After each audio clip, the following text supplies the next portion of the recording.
ইফতারের পর সিগারেট খাওয়া যাবে কিনা? নাউজুবিল্লাহ মিন যালিক।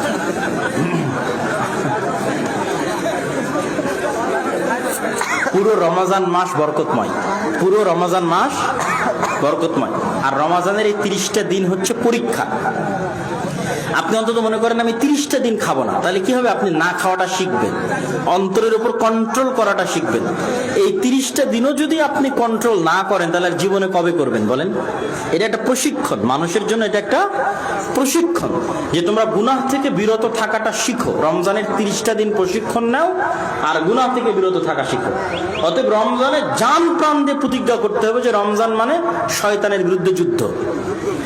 আমাকে যদি আগে কেউ একটু স্মরণ করিয়ে দিত, আজকে রমজান সম্পর্কে আলোচনা করতাম, মনে ছিল না, ভুলে গেছিলাম। তো রমজান হচ্ছে শয়তানের বিরুদ্ধে যুদ্ধ।